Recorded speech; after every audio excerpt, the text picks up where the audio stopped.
Hello class, कक्षा 11वीं के रसायन विज्ञान विषय में आप सभी का स्वागत है। आज हम लोग पढ़ेंगे हेस का स्थिर ऊष्मा संकलन का नियम। तो हेस का नियम ऊष्मागतिकी के प्रथम नियम का ही क्या है, विस्तार रूप है। जो हेस एक साइंटिस्ट थे, उन्होंने अपना ऊष्मा संकलन का नियम दिया। यह नियम जो ऊष्मागतिकी का प्रथम नियम है, ऊष्मागतिकी का प्रथम नियम हमें ये बताता है कि ऊष्मा को ना तो हम लोग उत्पन्न कर सकते हैं और ना ही उसे नष्ट कर सकते हैं, है ना। तो इसी नियम का विस्तार रूप आपका हेस का नियम है। तो इस नियम की सहायता से विभिन्न यौगिक की संभवन ऊष्मा, हम लोग हेस का नियम की सहायता से जो विभिन्न यौगिक हैं उनकी संभवन ऊष्मा से अभिक्रिया की एंथैल्पी की गणना की जा सकती है। इसका मतलब ये है कि हेस का नियम जो है वो हमें किसी भी यौगिक की संभवन ऊष्मा की जो एंथैल्पी है उसके बारे में बताता है। अब यहाँ पे संभवन ऊष्मा किसे कहेंगे? जो संभवन ऊष्मा होती है, तो क्या होती है संभवन ऊष्मा, उसको देखें अगर, तो संभवन ऊष्मा क्या होती है? किसी यौगिक का एक मोल, मान लेते हैं यहाँ पे CO2 बन रहा है, किसी यौगिक का एक मोल उसके अवयवी तत्वों से जब बनता है, जब किसी यौगिक का एक मोल मतलब देखो यहाँ पे सामने में 2, 3, 4 कुछ नहीं है, इसका मतलब ये क्या है, उसका एक मोल है। तो किसी यौगिक का एक मोल जब उसके अवयवी तत्वों से बनता है तो यहाँ से कुछ ऊर्जा क्या होती है, मुक्त होती है। यहाँ से जो ऊर्जा मुक्त हो रही है वही उसकी संभवन ऊष्मा कहलाएगी। किसी यौगिक का एक मोल जब उसके अवयवी तत्वों के द्वारा बनता है तब वहाँ से कुछ ऊष्मा रिलीज होती है, जिसे हम लोग कहते हैं संभवन ऊष्मा। ठीक, तो हेस का नियम हमें किसी भी अभिक्रिया की संभवन ऊष्मा से उसके एंथैल्पी की गणना किस प्रकार करें इसके बारे में जानकारी देगा। तो आगे देखें अगर, तो सन 1840 में G.H. हेस ने इस नियम का प्रतिपादन किया था। इसके अनुसार किसी भौतिक अथवा रासायनिक परिवर्तन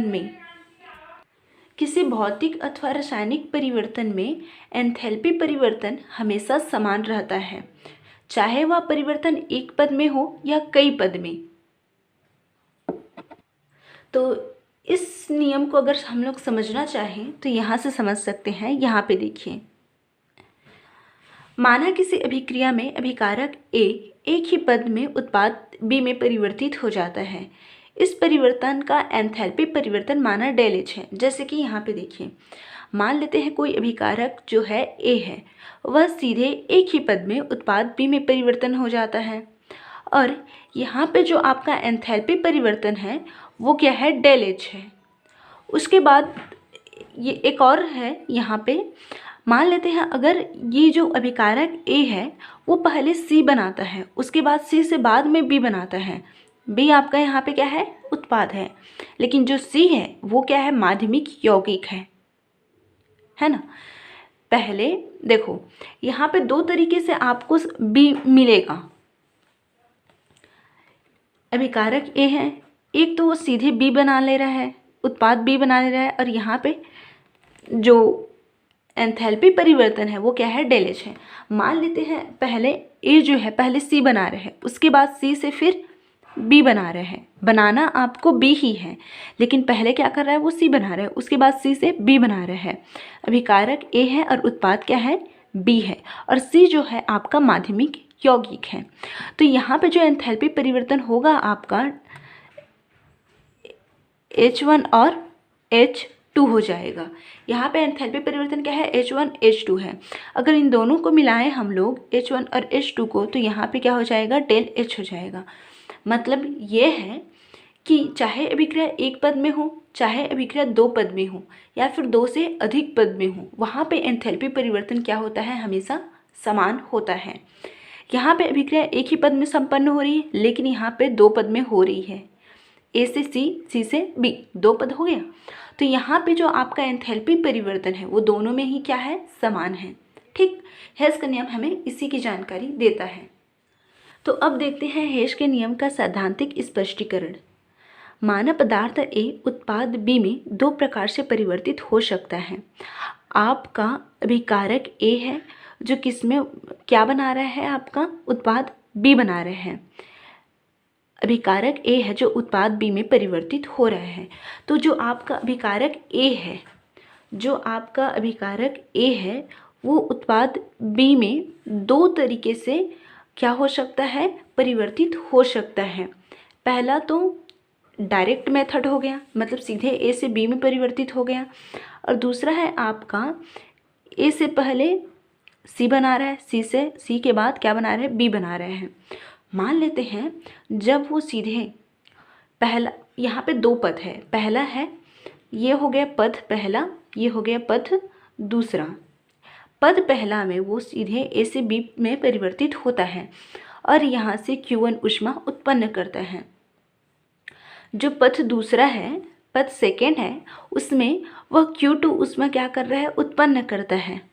ठीक, जो ए है बी में परिवर्तित हो रहा है ना। दो तरीके से हो सकता है, पहला पद में वो Q1 ऊष्मा, और पद दूसरा की बात करें जिसमें वो पहले सी बनाता है, सी से बाद में बी बनाता है, तो वहाँ से Q2 ऊष्मा उत्पन्न करता है।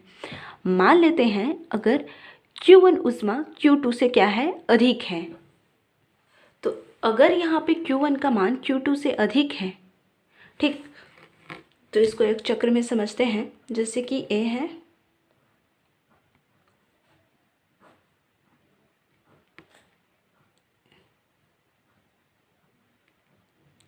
देखो यहाँ पे ये पहला पद हो गया, यहाँ पे डायरेक्ट ए से बी बना रहा है, और ये वाला हो गया आपका दूसरा पद जहाँ पे ए से सी, सी से बी बना रहा है ना।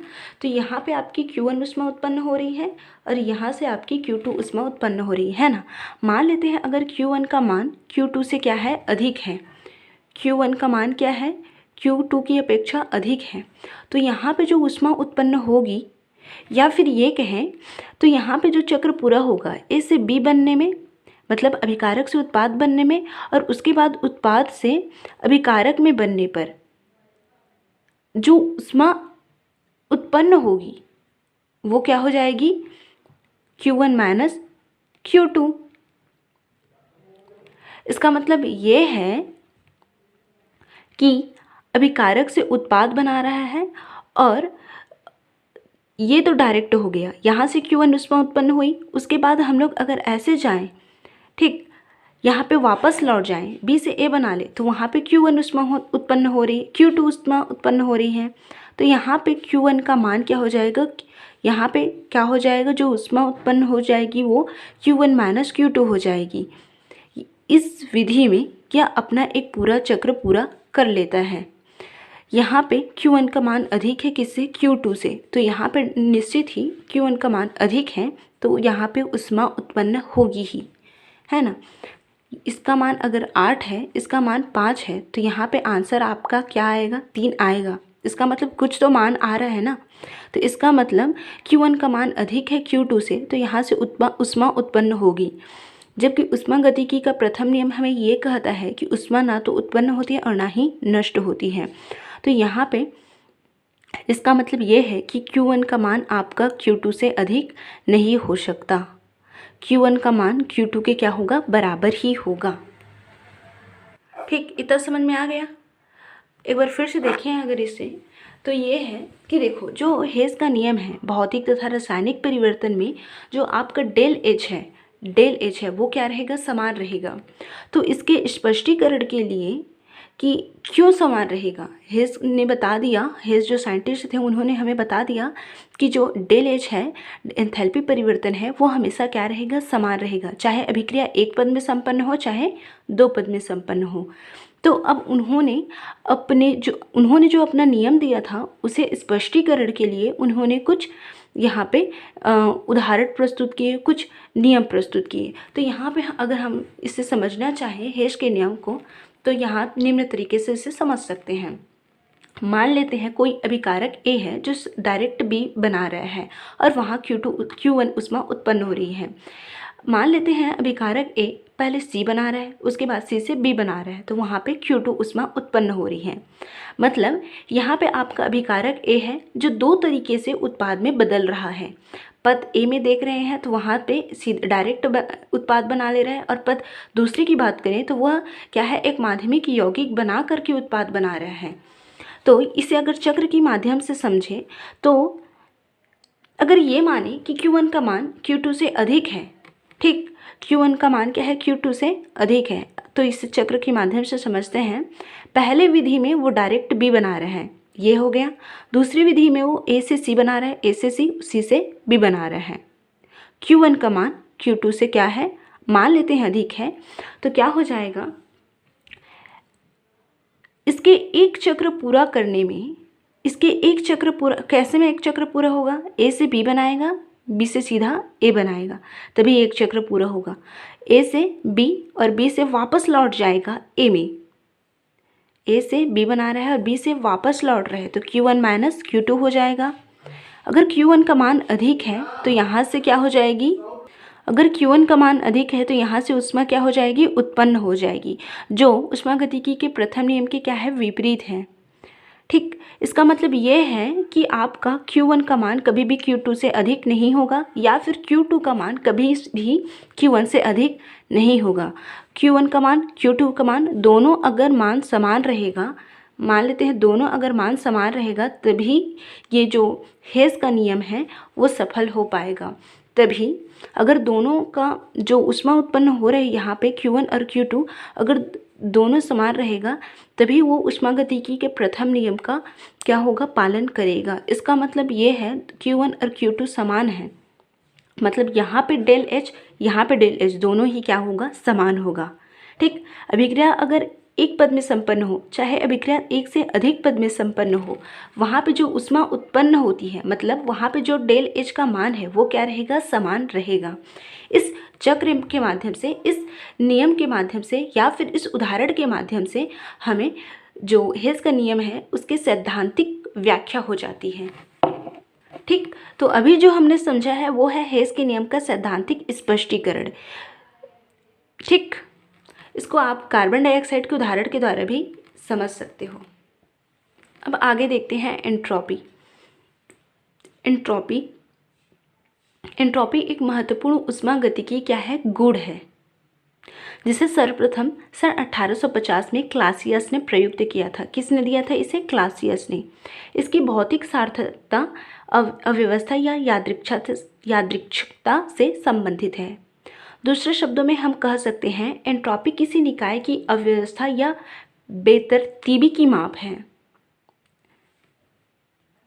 या सीधी सिंपल भाषा में कहें तो एंट्रोपी अव्यवस्था की क्या है, माप है। एंट्रोपी को हम लोग एस अक्षर से प्रदर्शित करते हैं। एंथैल्पी तथा आंतरिक ऊर्जा के समान ही एंट्रोपी को मात्रात्मक गुण माना जाता है, मतलब वो मात्रा पर निर्भर करती है।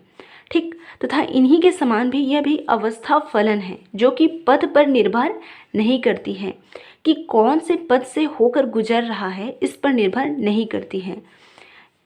तो एंट्रोपी को देखें, तो एंट्रोपी को उदाहरण के द्वारा समझें। यहाँ पे एक चित्र दिया हुआ है जिसके माध्यम से एंट्रोपी को आप अच्छे से समझ सकते हो।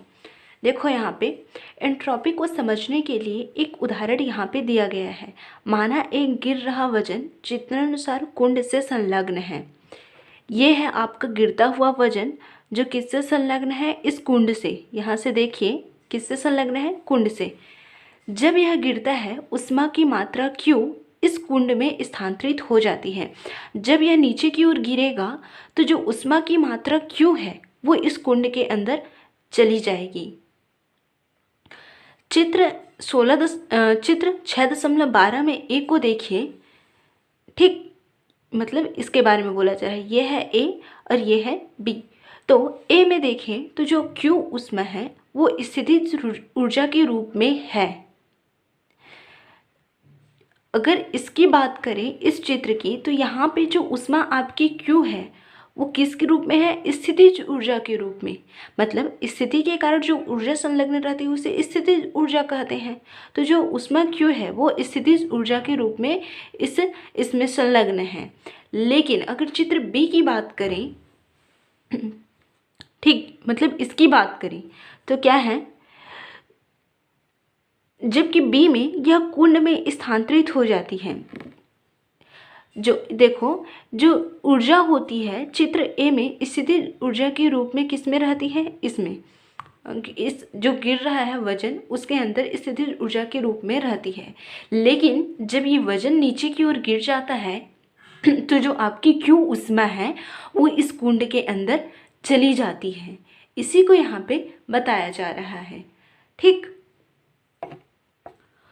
ऊर्जा की मात्रा में कमी या फिर ऊष्मा की मात्रा में कमी ऊष्मा क्यू के साथ साथ कुंड के ताप से भी संबंधित है। ये जो ऊष्मा की मात्रा है वो कुंड गर्म है कि ठंडा, मतलब कुंड के ताप पर भी निर्भर करती है। यहाँ पे कितनी ऊर्जा में कमी होगी या फिर कितनी ऊष्मा में कमी होगी वो कुंड के ताप पर भी निर्भर करती है। यदि ऊष्मा क्यू की ज्ञात मात्रा ठंडे कुंड के स्थान पर गर्म कुंड को स्थानांतरित होती है तो कम एंट्रोपी उत्पन्न होती है, अर्थात एंट्रोपी ताप के व्युत्क्रमानुपाती है। मतलब ये बताया जा रहा है कि अगर आपका जो कुंड है वो गर्म है, आपका कुंड क्या है, गर्म है, तो यहाँ से जो जैसे ही ये वजन नीचे की ओर गिरेगा कुंड को ये ऊष्मा क्या करेगी, मतलब जो ऊष्मा होगी वो कुंड में चली जाएगी। अगर ये कुंड आपका क्या है, गर्म है, तो एंट्रोपी भी क्या होगा, कम होगा। अगर आपका कुंड ठंडा है तो एंट्रोपी क्या होगा, अधिक होगा। मतलब जो आपकी एंट्रोपी है वो तो ऊष्मा की मात्रा पर निर्भर करती ही है, साथ में वो किस पर निर्भर करती है, ताप पर। यहाँ पे देखिए आपका जो डेल एस है वो एंट्रोपी परिवर्तन को दर्शा रहा है, क्यू ऊष्मा को, टी ताप को। तो जो आपका एंट्रोपी परिवर्तन है वो ऊष्मा को मतलब ऊष्मा और टी से इस तरीके से रिलेटेड है। ठीक, अगर ऊष्मा अधिक है तो एंट्रोपी भी अधिक होगा, अगर ऊष्मा कम है, ऊष्मा की मात्रा कम है तो एंट्रोपी भी क्या होगा, कम होगा। लेकिन अगर ताप अधिक है तो एंट्रोपी कम होगा, क्योंकि ये व्युत्क्रमानुपाती है, उल्टा है। ताप और देखो ये उल्टा है, इसका मतलब ये है कि यहाँ पे जो आपका डेल एस है वो क्या है, ये है, मतलब टी और एस एक दूसरे के क्या है, विपरीत है। अगर डेल एस का मान अधिक है तो ताप क्या है, उसका मतलब कम है। अगर ताप अधिक है तो डेल एस का मान क्या होगा, कम होगा। अगर ताप कम है तो डेल एस का मान अधिक होगा, अगर ताप अधिक है तो डेल एस का मान कम होगा। मतलब ये एक दूसरे की क्या है, दोनों ही विपरीत हैं। अच्छा, यहाँ पे आप एंट्रोपी को ठीक से समझ नहीं पाए होंगे, तो यहाँ पे देखिए एंट्रोपी क्या है। एंट्रोपी जो है आपकी अव्यवस्था की माप है। आपने देखा होगा अगर यहाँ पे क्या करें, इसमें कुछ सामान भरा हुआ है, ठीक, ये ठीक से व्यवस्थित नहीं है, कहीं कहीं पे सामान पड़ा हुआ है, तो यहाँ पे अव्यवस्था क्या होगी, ज़्यादा होगी। यहाँ पे अव्यवस्था अगर ज़्यादा है तो इसका मतलब यहाँ पे एंट्रोपी क्या है, ज़्यादा है। एंट्रोपी क्या है, ज़्यादा है। अगर मान लेते हैं एक बॉक्स है, वहाँ पे बॉल को एक सुव्यवस्थित रखा गया है, तो यहाँ पे सुव्यवस्थित अगर उसको रखे हैं, मतलब यहाँ पे एक निश्चित व्यवस्था है, तो यहाँ पे एंट्रोपी कम होगी। अगर मतलब एंट्रोपी क्या है, आपकी अव्यवस्था की माप है। यहाँ पे ये एक निश्चित सीरीज में रखा हुआ है, तो यहाँ पे अव्यवस्था क्या है, कम है, तो एंट्रोपी का मान यहाँ पे कम होगा। लेकिन यहाँ पे अव्यवस्था क्या है, ज़्यादा है, इधर उधर सब पड़ा हुआ है, तो यहाँ पे अव्यवस्था ज़्यादा है, तो एंट्रोपी का मान भी क्या होगा, ज़्यादा होगा। एंट्रोपी अव्यवस्था की क्या है, माप है।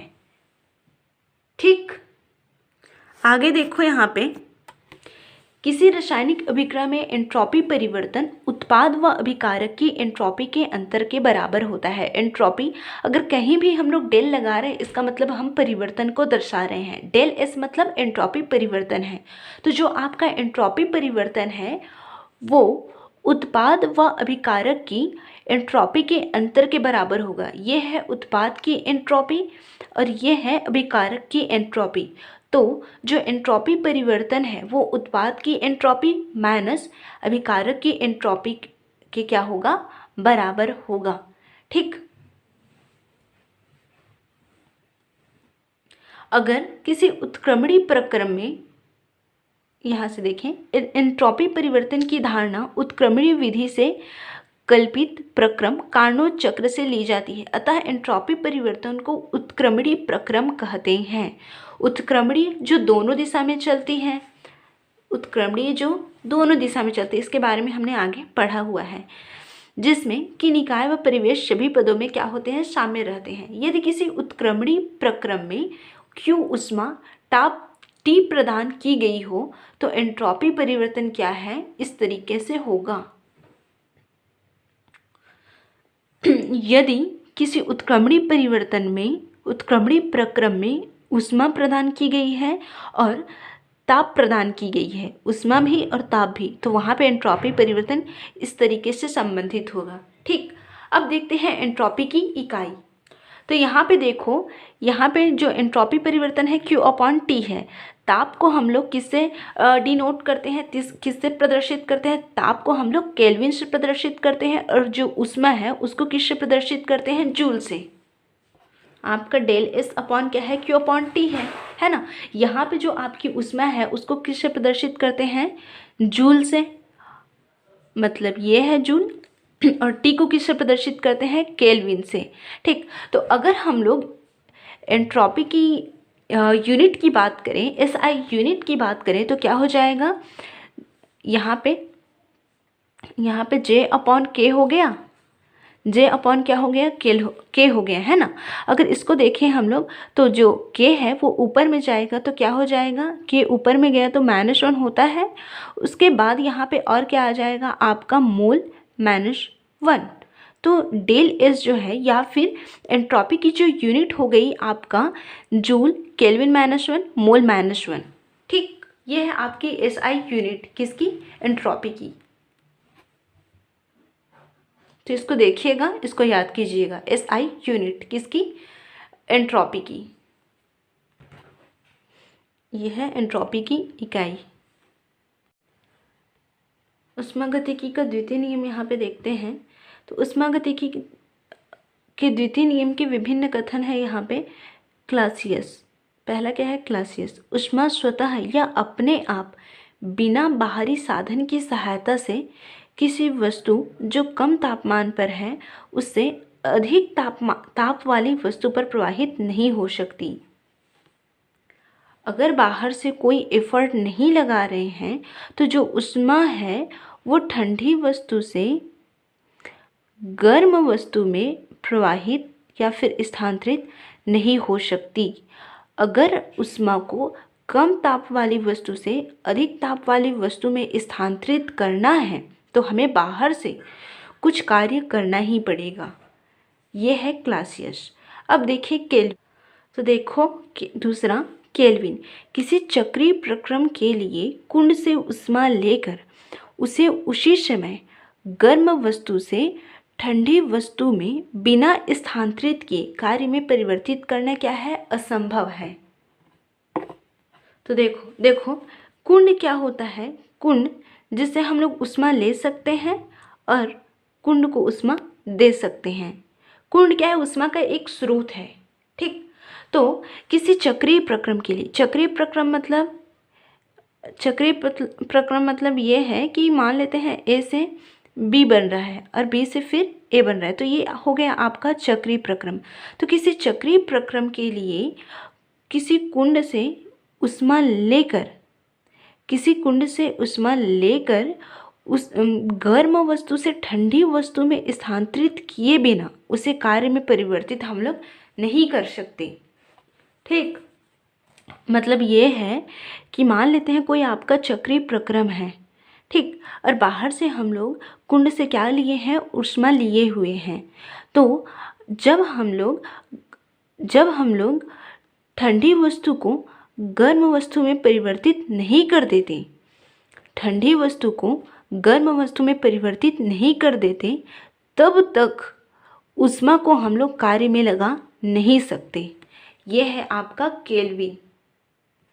ठीक, उसके बाद है प्लांक, कुंड से अवशोषित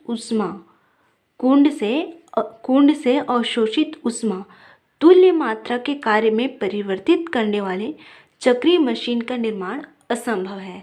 मतलब ऐसी मशीन हम लोग नहीं बना सकते जो संपूर्ण ऊष्मा को, जितनी ऊष्मा हम लोग ले रहे हैं, जितनी ऊष्मा कुंड से ले रहे हैं, तो उस संपूर्ण ऊष्मा को कार्य में बदल दे, ऐसी मशीन बनाना क्या है, असंभव है।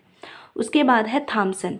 समतापी चक्रीय प्रक्रम में ऊष्मा को कार्य में परिवर्तित करना असंभव है। समतापी प्रक्रम या फिर समतापी चक्रीय प्रक्रम मतलब, समतापी चक्रीय प्रक्रम मतलब वहाँ पे ताप क्या है, इक्वल है, ताप क्या है, समान है।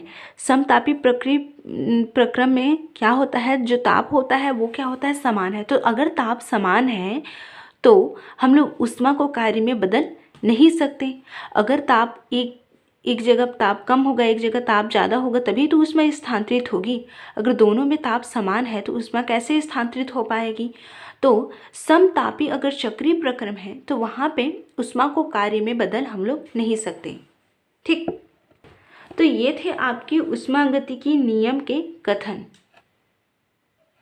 ऊष्मागतिकी का द्वितीय नियम यह सूचना देता है कि दिया गया प्रक्रम क्या स्वतः परिवर्तित हो सकता है और किन परिस्थितियों में ऊष्मागतिकी का द्वितीय नियम भी प्रथम नियम की धारणाओं के समान ही बिना किसी पूर्व धारणा से बना है। इसे कई तरह से हम लोग परिभाषित कर सकते हैं। प्रथम कथन, बिना किसी बाहरी कार्य के, अगर बिना किसी, मतलब यहाँ पे जो हमने देखा क्लासियस, केल्विन, प्लांक, थॉमसन, यहाँ पे जो अलग थ्योरी यहाँ पे ऊष्मागतिकी का जो नियम था उसके अकॉर्डिंग यहाँ पे दिया गया है, उसका यहाँ पे स्पष्ट रूप यहाँ पे प्रस्तुत किया गया है। तो प्रथम कथन जिसमें हमने क्लासियस के बारे में पढ़ा, क्लासियस ने क्या कहा था उसके बारे में पढ़ा। प्रथम कथन, बिना किसी बाहरी कार्य के ऊष्मा स्वतः ही ठंडे पिंड को गर्म पिंड की ओर प्रवाहित नहीं हो सकती। अगर बाहरी कोई काम नहीं कर रहे हैं तो ऊष्मा स्वतः ही किसी ठंडे पिंड से किसी ठंडी चीज़ से गर्म चीज़ में प्रवाहित नहीं हो सकती।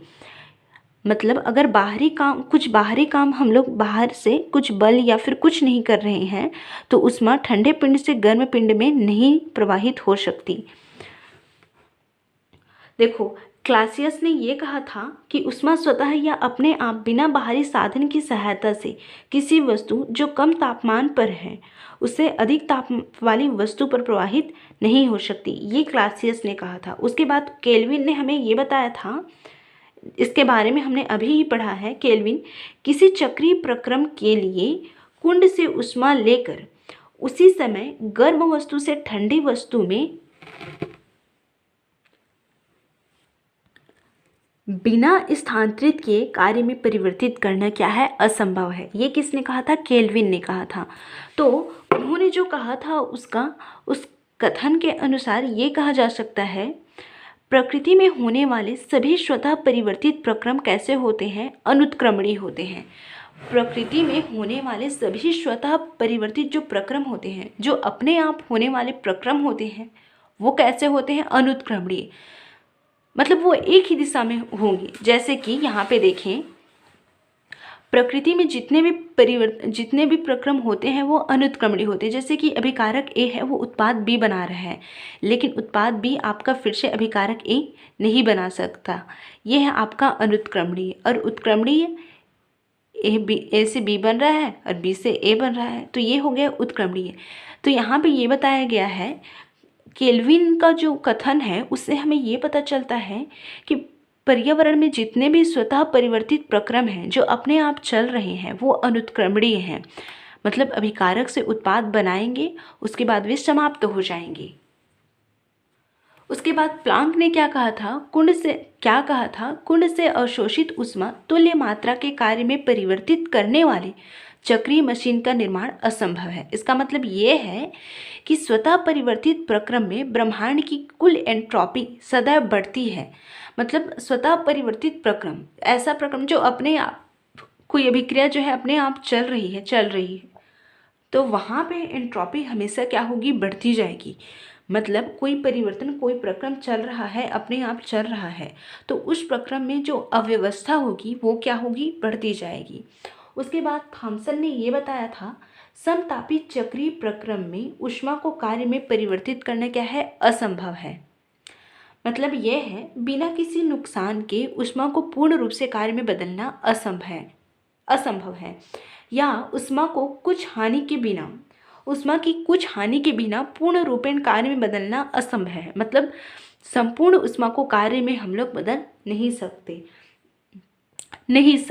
ठीक है, तो ये है, देखो ऊष्मागतिकी का जो द्वितीय नियम है उसके बारे में क्लासियस ने अलग कुछ कहा था, केल्विन ने अलग कहा था, प्लांक ने अलग और थॉमसन ने अलग कहा था, है ना। इसके बारे में आपकी बुक में दिया है, अच्छे से दिया है, उसको आप लोग देखिएगा। गिब्स मुक्त ऊर्जा क्या है उसे देखते हैं। तो किसी भी निकाय से प्राप्त अधिकतम ऊर्जा जिसको किसी उपयोगी कार्य के रूप में परिवर्तित किया जा सके, इसे क्या कहेंगे, मुक्त ऊर्जा या प्राप्यतम ऊर्जा कहते हैं। किसी निकाय से प्राप्त अधिकतम ऊर्जा, किसी निकाय है उससे हम लोग ऊर्जा प्राप्त कर रहे हैं, ठीक, उससे ऊर्जा प्राप्त कर रहे हैं और उस ऊर्जा को किसी उपयोगी कार्य में लगा रहे हैं, तो उसे क्या कहेंगे हम लोग, मुक्त ऊर्जा या प्राप्य ऊर्जा कहेंगे। सरल शब्दों में यदि किसी निकाय के उपयोगी कार्य करने की क्षमता के बारे में जानकारी प्रदान करती है। जो आपकी गिब्स मुक्त ऊर्जा होती है वह निकाय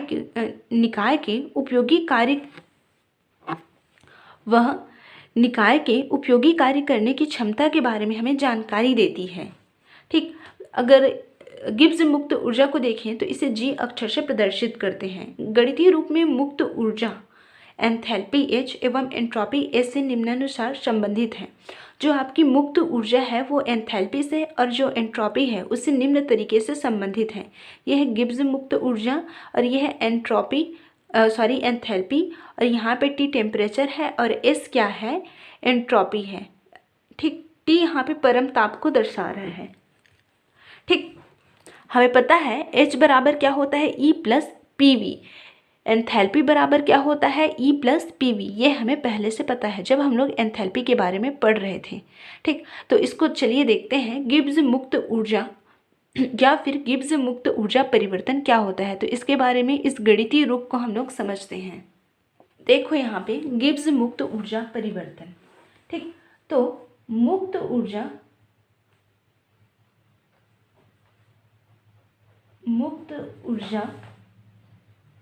एंथैल्पी, एंट्रोपी,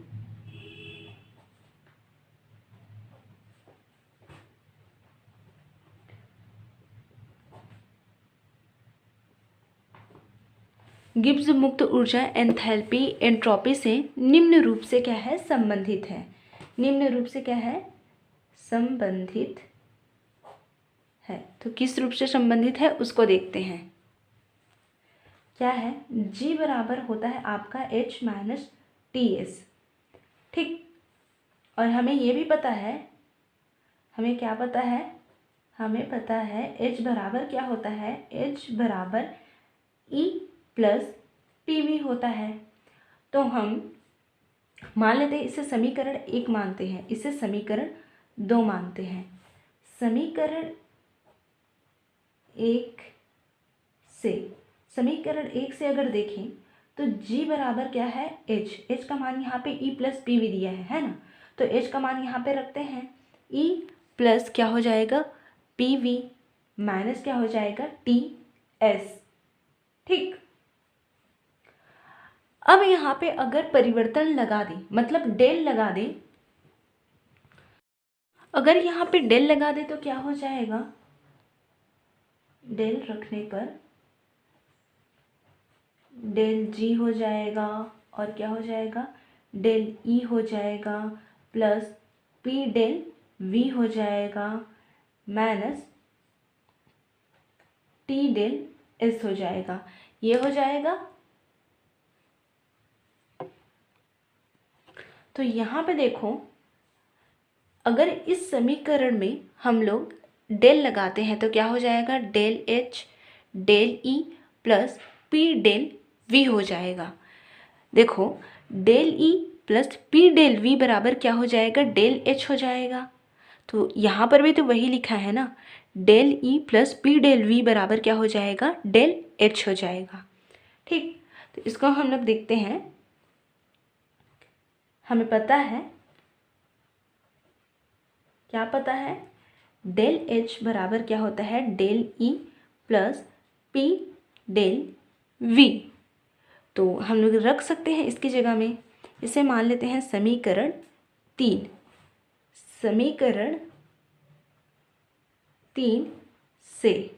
समीकरण 3 से हम लोग डेल जी बराबर यहाँ पे del E plus P del V बराबर क्या हो जाएगा, डेल एच। उसके बाद क्या बचा है, टी डेल एस। यह है आपका गिब्स मुक्त ऊर्जा परिवर्तन के लिए समीकरण। यहाँ पे जो मिला है उसे हम लोग और क्या कह सकते हैं, इस समीकरण को गिब्स हेल्महोल्ट्ज़ समीकरण भी कह सकते हैं। क्या कह सकते हैं, गिब्स हेल्महोल्ट्ज़।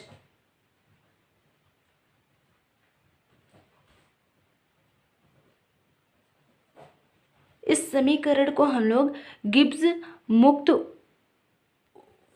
गिब्स मुक्त ऊर्जा परिवर्तन के लिए समीकरण या फिर गिब्स हेल्महोल्ट्ज़ समीकरण भी कर सकते हैं।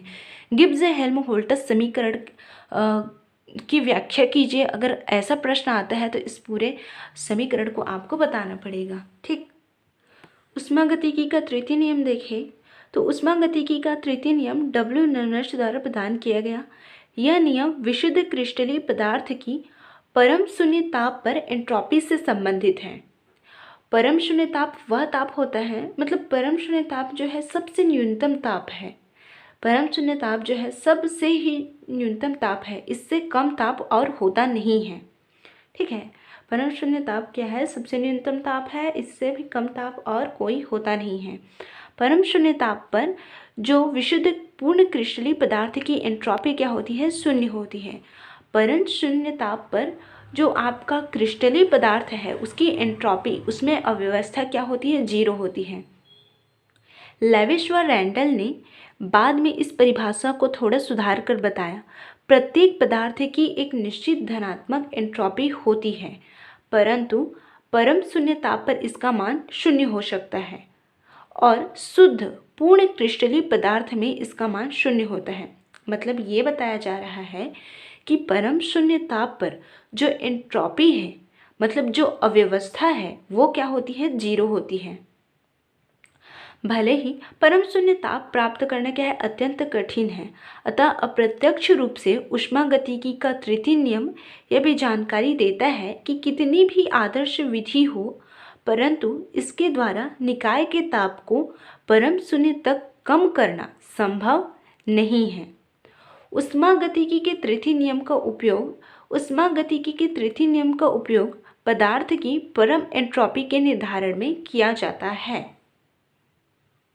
ठीक, तो ये हो गया ऊष्मागतिकी का तृतीय नियम।